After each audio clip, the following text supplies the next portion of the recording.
guys, this is Meow. This is actually my second time recording this because the audio and video was completely desynced, and hopefully it's okay this time. This entire video is going to be related to infertility and why my first 4 IUIs completely failed, so if that's not your thing, maybe come back another time. At this point, I've had 4 IUIs and all of them have failed. And I'm on my 5th one right now, and I don't know what the result of that will be. The first 4 IUIs, I had mature, good-sized follicles on my left ovary between about 22 and 30 millimeters each time. Each of those cycles, I also had a cyst, or what appeared to be a paratubal cyst, that was about 30 millimeters as well. The doctor wasn't really concerned about it. I brought it up, I think after the 3rd failure, and said, hey, could this be an issue? He said, what we'll do is, if the 4th time fails, we'll go ahead and do exploratory surgery just to see what else is going on there.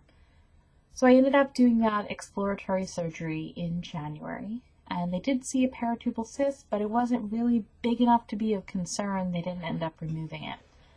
But the first thing my doctor asked me after the surgery was if I had had any kind of abdominal surgery before, and I'm like, no. I mean, the only surgery I've ever had, I think, was on my knee, and that was like 20 years ago.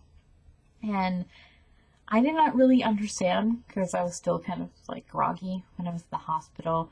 So I talked to him about it in more detail when we did the post-op visit, and he explained that it looked as if I had had some kind of trauma, which could have been a surgery, could have been an infection, because my left ovary and part of that left fallopian tube was surrounded by fatty scar tissue, which typically comes from surgery and that not healing quite right, or an infection.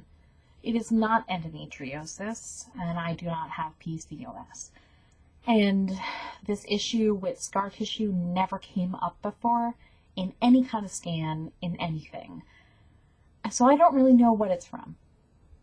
Really, the only thing I can think is a couple of years ago, I had 2 different visits to the hospital. One was in April, one was in May.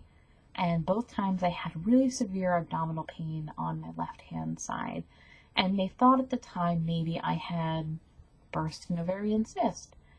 And they didn't see anything that was really bad. They did see a cyst, which might actually be that paratubal cyst I have now. I don't know. But they did an x-ray. They kept me for, I think, like 2 days the first time, 3 days the second time. They didn't really resolve the issue. Looking back, it's probably the only issue that I've ever had that could have led to those pelvic adhesions, that fatty scar tissue around my ovary, because it was right in that area.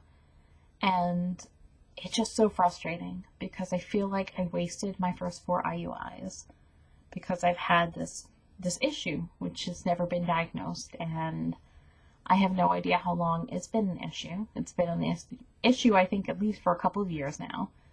If, you know, that situation a couple of years ago was what initially caused it. And what's even more frustrating is that hospital experience a couple of years ago. One of the doctors who had met with me was, I think, a GI specialist.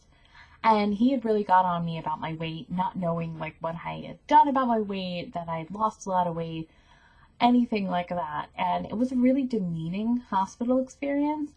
And to think that the focus was really not on where it needed to be. And so I might have had this infection, which then resulted in scar tissue and is causing me all these issues now. But anyway, I know what's gone wrong.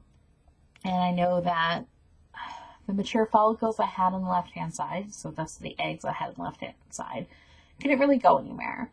Like when they did the HSG test, fluid was able to get in through the fallopian tube and pour out of the ovary. But there's a big difference between like fluid being able to get in and like a mature follicle being able to develop and pass an egg through. So basically anything that I have follicle-wise on the left-hand side doesn't matter. So the doctor said that I really only have two options moving forward. The first is to try to stimulate follicle growth in the right-hand side. My right-hand ovary is a little bit smaller, and I haven't had any follicles on there the last 4 cycles, but they went ahead and increased my Femera to 7.5 milligrams instead of 5 milligrams, and they were able to stimulate growth of 2 follicles on the right and 2 follicles on the left. But really this cycle, the 2 on the left don't matter. The second option was to go ahead and just do IVF. Because they can still use the eggs from the left, they're just not going to get out on their own. They can still use eggs from the right. But I wanted to try to go ahead and finish my IUIs. It's a little bit less invasive. Honestly, it's a little bit cheaper. So I'm at least going to do this IUI cycle, which will be my 5th IUI cycle. And so far I've had to go in for scan on cycle day 10, cycle day 12, cycle day 13, and 14. And then I wasn't naturally ovulating at that point, so I did the trigger shot, and I've done the trigger shot all of my other cycles as well. So we shall see. I don't know. I'm not very confident just because things have not worked out any time before, but I will admit that this time around, at least I know what was potentially the thing that impacted my failures the most in the first 4 cycles, and that was that those eggs really couldn't go anywhere. So hopefully some of that information helped you. It's definitely stuff I would not have expected getting into this, and there was really no way to tell what the problem was.